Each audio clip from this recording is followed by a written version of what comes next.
이제 얼마 안 있으면 성탄절입니다. 매년 성탄절을 어디에서 제일 먼저 느끼는가 하면 백화점이나 혹은 대형 마트에서 제일 먼저 느낍니다.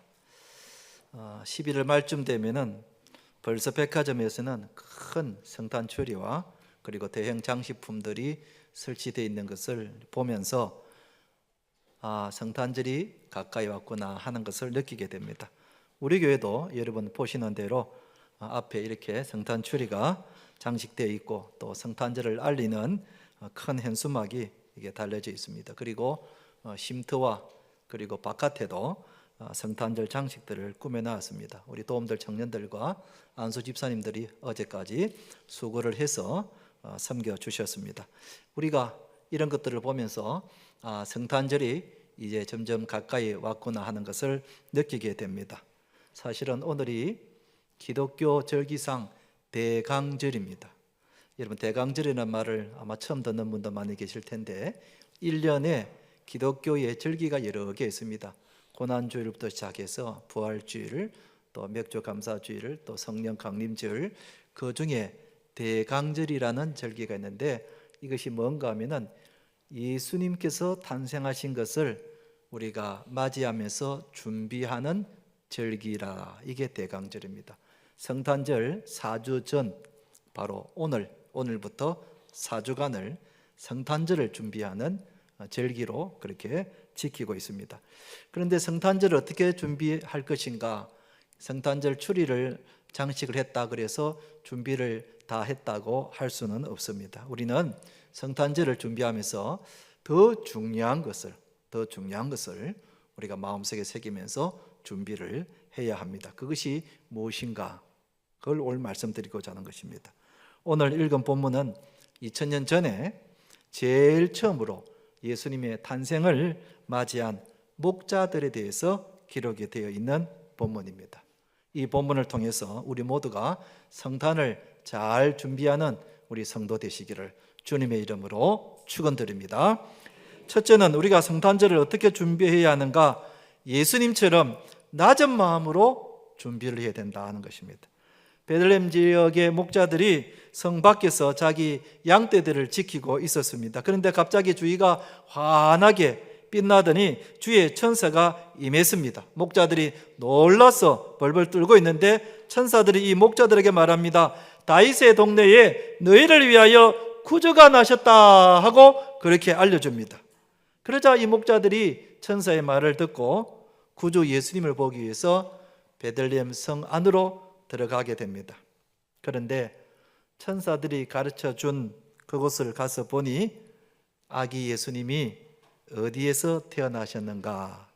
16절 보면은 빨리 가서 마리아와 요셉과 어디에 누인 아기라 그랬습니까? 구유에 누인 아기를 찾아서 보고, 구유라는 것은 가축들의 먹이통을 말합니다.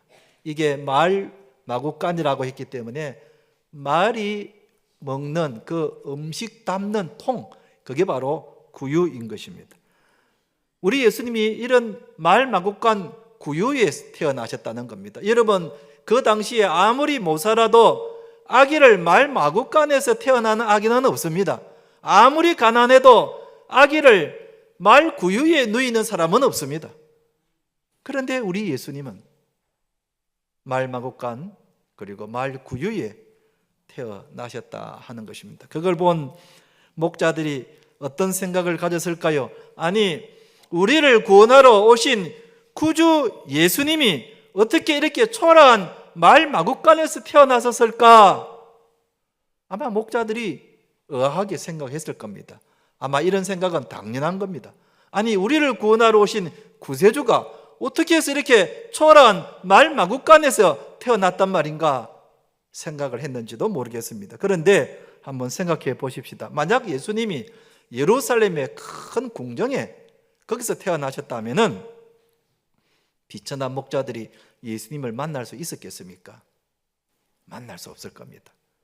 왕궁 입구에서부터 아마 들어가지 못했을 것입니다. 비천한 목자들이 어떻게 왕궁 안으로 들어가서 구세주 예수님을 만날 수 있었겠습니까? 여러분들도 얼마 전에 뉴스에서 보신지 모르겠는데 인도의 각 갑부의 그 딸 결혼식 기사가 있었습니다.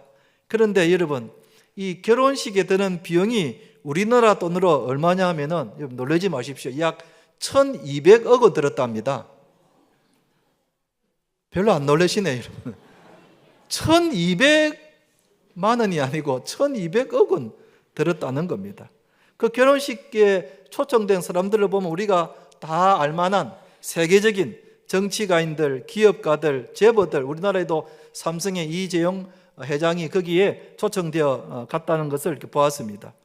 이들을 실어 나르는데 비행기만 해도 100대의 비행기가 들었다는 겁니다. 아주 엄청난 그런 비용을 들여서 결혼식을 한 겁니다. 일반 사람들은 그 호화로운 결혼식에 가고 싶어도 갈 수가 없습니다. 어떻게 그 가까이 가겠습니까? 저희한테는 오라고 초청장이 안 왔는데 오라고 해도 저는 바빠서 못 간다고 이야기할 겁니다. 여러분, 만약 우리 예수님이 이렇게 화려한 예루살렘 왕궁에 태어났다면 비천한 목자들이 만날 수 있었겠습니까? 그런데 우리 예수님이 이 작은 마을 베들레헴 그리고 마을 마곡간에 태어나셨기 때문에 비천한 목자들이 쉽게 예수님을 찾아갈 수가 있었고 예수님을 만날 수 있었던 것입니다. 여러분, 이처럼 우리 예수님이 높고 높은 하늘 보좌를 버리시고 우리를 만나주시기 위해서 낮고 천한 인간의 모습으로 이 땅에 내려오신 것입니다. 할렐루야. 그렇다면 우리가 성탄절을 어떤 마음으로 맞이해야 하겠습니까? 우리도 예수님처럼 낮은 마음으로, 겸손한 마음으로 성탄절을 맞이해야 합니다. 그래야 우리가 예수님을 만날 수 있습니다. 여러분, 교만한 마음으로서는 예수님을 만날 수 없습니다. 우리가 예수님처럼 낮은 마음, 겸손한 마음으로 예수님을 만날 수가 있는 겁니다. 우리 집에 손녀가 이제 13개월째 됐습니다. 제가 한 번씩 손녀 딸 보러 딸 집에 한 번씩 가곤 합니다. 아직 우리 손녀는 말을 못합니다. 겨우 하는 말이 몇 개밖에 안 됩니다. 엄마, 맘마, 그 다음에 암. 암이 뭔지 알아요? 청년들 암이 뭔지 알아요? 예, 암, 네, 이런 정도밖에 아직까지 말을 못합니다. 대화가 전혀 안 됩니다. 그런데 제가 손녀하고 참 잘 놉니다, 여러분.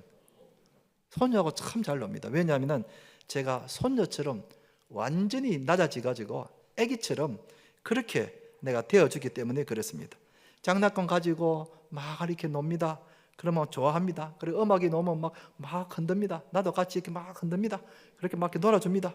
그리고 나무 조각 같은 게 이렇게 엮는 게 있습니다. 세모, 네모난 거 톡톡게 엮는 게 지능 높이기 위해서 넣는 게 있습니다. 그 애가 딱 넣으면 내가 박수를 막 치는, 아유 잘했어요. 그다음에 내가 한 개 딱 넣으면 또 지가 내보고 잘했다고, 잘했어요. 박수치는.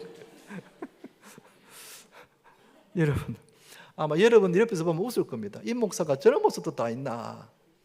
그런데 여러분, 할아버지가 손녀가 놀라면 어쩔 수 없습니다. 다 그래 될 수밖에 없습니다. 여러분, 60 넘은 할아버지가 13개월밖에 안 된 아기하고 놀 수 있는 방법은 아기처럼 낮아지는 겁니다. 아기처럼 낮아지는 겁니다.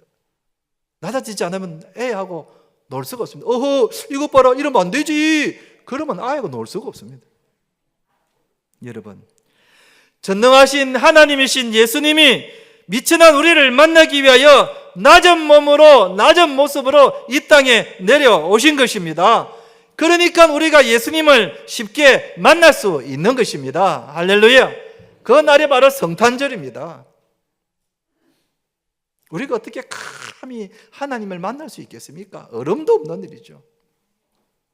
그런데 우리 예수님이 낮고 천한 모습으로 이 땅에 내려오시기 때문에 우리가 예수님을 쉽게 만날 수가 있는 겁니다. 우리가 겸손한 마음, 낮아지는 마음으로 나아가야 예수님을 쉽게 만날 수가 있는 것입니다. 우리 예수님이 이런 말씀하셨습니다. 마태복음 11장 29절 말씀 같이 한번 읽어보겠습니다. 시작. 나는 마음이 온유하고 겸손하니 나의 멍에를 메고 내게 배우라. 그리하면 너의 마음이 힘을 얻으리니 그랬습니다. 우리 예수님께서는 마음이 온유하고 겸손하다 그랬습니다. 여러분, 우리가 예수님처럼 낮아지고 겸손해야 진정한 예수님을 만날 수가 있는 겁니다.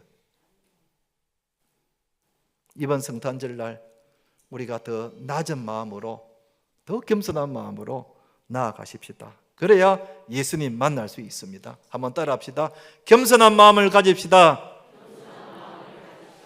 사랑하는 성도 여러분, 우리도 예수님처럼 낮아진 겸손한 마음으로 성탄절을 맞이하는 성도 되시기를 주님의 이름으로 축원드립니다. 두 번째, 우리가 성탄절을 어떻게 맞이해야 되는가? 예수님을 전함으로. 목자들이 베들레헴에 가서 아기 예수를 배웠고 요셉과 마리아에게 어떻게 했는가? 17절에 보면은 천사가 자기들에게 이 아기에 대해 많은 것을 어떻게 했다 그랬습니까? 전하니 그랬습니다. 전했다는 겁니다. 자막이 안 나왔네요. 목자들이, 천사들이 자기들에게 말한 대로 이 예수님이 세상을 구원하실 구주라는 말을 그대로 요셉과 마리아에게 전해준 겁니다. 그러자 요셉과 마리아가 놀랍니다. 왜냐하면 전에 가브리엘 천사가 자기들에게 한 말과 똑같기 때문에 그렇습니다. 가브리엘 천사가 마리아에게 내가 성령으로 아들을 잉태하게 될 것인데 그 아이는 세상을 구원할 구주라고 말을 했습니다. 그런데 오늘 목자들이 똑같은 말을 하는 겁니다. 그래서 마리아는 목자들이 전한 이 말을 마음에 새겼다 그랬습니다. 여러분, 우리들도 이번 성탄절날 목자들처럼 사람들에게 우리 예수님이 구세주인 것을 전해야 합니다. 특히 불신 가족들에게 우리는 이 성탄절날 예수님을 믿으라고 전해야 합니다. 매년 성탄절이 다가오지만은 아직까지 예수를 믿지 않은 우리 불신 가족들 있다면은 이번 기회에 꼭 예수님을 전하시기 바랍니다. 우리가 전해야 합니다. 그리고 전에 새생명 축제 때 우리가 모시고 온 태신자들을 우리가 한 번 더 초청을 해서 복음을 듣도록 해야 합니다. 태신자들에게 말하십시오. 그때는 홍삼 줬지만은 이번엔 빵 준다고 또 이야기하십시오. 빵 준다. 예.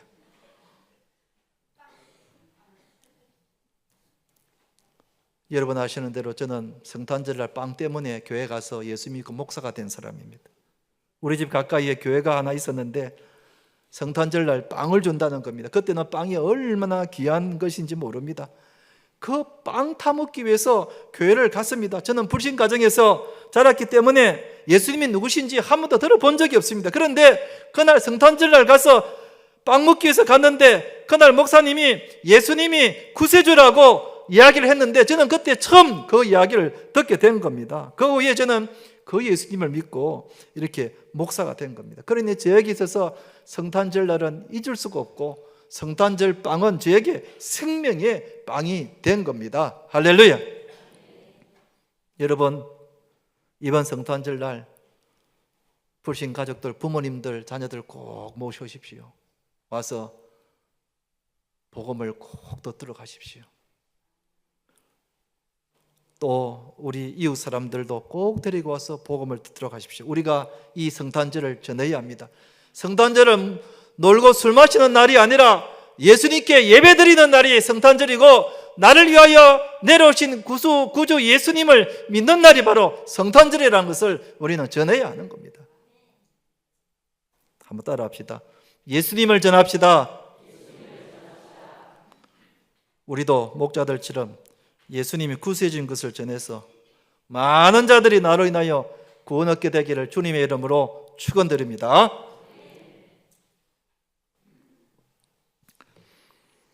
마지막 세 번째로 우리가 성탄절을 어떻게 준비해야 하는가? 기쁜 마음으로 준비해야 된다 그랬습니다. 목자들이 베들레헴에 가서 아기 예수님을 본 후에 그들이 어떻게 달라졌는가? 20절에 보면은 목자들은 자기들에게 이르던 바와 같이 듣고 본 그 모든 것으로 인하여 하나님께 영광을 돌리고 찬송하며 돌아가니라 그랬습니다. 찬송하며 돌아가니라 그랬습니다. 여러분, 당시 목자들은 가장 비천하고 보잘것없는 그런 사람들이었습니다. 그런데 이 목자들이 구주 예수님을 본 후에는 그의 입에서 찬송이 흘러났다 그랬답니다. 그 마음이 얼마나 기뻤으면 돌아갈 때에 찬송을 부르며 돌아갔다 그랬습니다. 그때까지만 하더라도 이 목자들에게는 기쁜 일이 없었습니다. 늘 양들을 지키면서 하루 종일 양들과 함께 지내야만 했습니다. 그들에게 무슨 기쁨이 있고 무슨 즐거움이 있었겠습니까? 그런데 그날은 달랐습니다. 아기 예수님을 본 후로, 구주 예수님을 본 후 그들은 돌아가면서 찬송하면서 돌아갔다 그랬습니다. 구주 예수님을 보았으니 당연히 기쁘고 즐거운 일이죠. 당연히 기쁘고 즐거운 일이죠. 성탄절이 되면은 우리는 기뻐하며 즐거워해야 합니다. 제가 중고등부 시절에는 성탄절이 되면은 24일 날 교회 교육관에 모여가지고 성탄 축하 선물 교환을 늘 해왔습니다. 성탄절만 되면은 선물 교환을 했습니다. 그런데 선물 안에다가 뭘 하나씩 넣었죠? 뭘 하나씩 넣었죠? 벌칙을 하나씩 넣는 겁니다. 기억나시죠?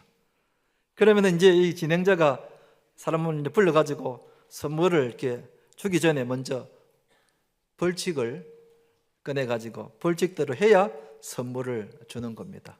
어떤 벌칙들이 있었는가? 내 기억으로는 엉덩이로 자기 이름 쓰기, 이런 거. 그 다음에 음악에 맞춰서 막 춤을 추기, 이런 거. 그 다음에 귤을 5개 까먹기, 뭐 그런 벌칙을 하는 겁니다. 막 그러면서 막 웃으면서 떠들면서 밤새도록 24일 날 밤에는 교회 교육관에서 모여가지고 그렇게 친구들이랑 성탄절을 맞이합니다. 그러다가 밤 12시가 딱 되면은 새벽성을 돌기 시작합니다. 성도님들과 함께 교회에서 해주는 따끈따끈한 국밥을 먹고 그 다음에 조를 편성해가지고 성도들의 집에 가서 새벽성을 돕니다. 그 새벽에 정말 그 조용한 그 시간에 성도님 집 앞에 가가지고 찬송을 합니다. 고요한 밤, 거룩한 밤. 이 찬송을 부르면 얼마나 마음에 감동이 있는지, 정말 예수님이 찾아오신 것 같이 얼마나 마음에 감격과 감동이 있는지, 정말 기쁜 찬송이었습니다. 정말 기쁜 성탄절이었습니다. 그런데 갈수록 이런 성탄의 즐거움이 없어지는 것이 참 아쉽습니다. 너무 아쉽습니다. 여러분, 성탄절이 없다면 우리는 죄 사함도 없고 구원도 없고 부활도 없고 천국도 없을 겁니다. 예수님이 태어나지 않으셨다면 우리는 세상에 아무 소망이 없는 사람들입니다. 그런데 성탄절이 있기 때문에 우리는 구원도 받게 되었고 부활의 소망도 갖게 되었고 하나님의 자녀가 되었고 천국을 소망을 갖게 된 것입니다. 할렐루야. 그러니 여러분, 성탄절이 우리에게 얼마나 기쁜 날인지 모릅니다. 얼마나 기쁜 날인지 모릅니다. 그래서 우리는 성탄절을 기쁨으로 맞이해야 합니다. 나를 구원하러 오신 그 예수님이 탄생하신 날이니까 우리는 기쁨으로 맞이해야 합니다. 예수님이 나를 구원해 주셨으니 얼마나 기쁜 일입니까? 나를 사랑하시니 얼마나 기쁜 일입니까? 나의 기도를 들어주시고 내가 죽어도 사니 얼마나 기쁜 일입니까? 나중에 내가 천국에서 복락을 누리게 되니 얼마나 기쁜 일입니까? 할렐루야.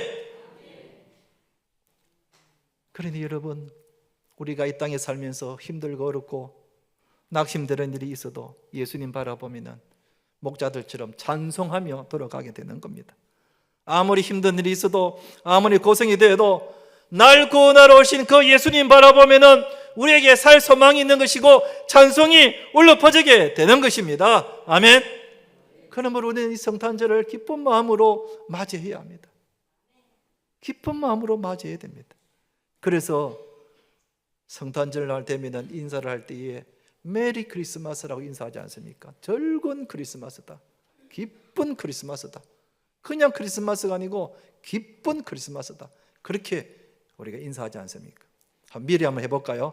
메리 크리스마스, 메리 크리스마스. 기쁘고 즐거운 성탄절 되시기를 축원합니다. 이제 말씀을 맺겠습니다. 사랑하는 성도 여러분, 오늘 대강절, 우리 예수님의 탄생을 맞이하는 우리들이 이제 남은 4주 동안에 더 예수님처럼 낮아지고 겸손합시다. 그리고 예수님께서 구세주인 것을 주변 사람들에게 전합시다. 그리고 무엇보다 예수님으로서 기뻐하면서 사시는 우리 성도님 되시기를 주님의 이름으로 축원드립니다.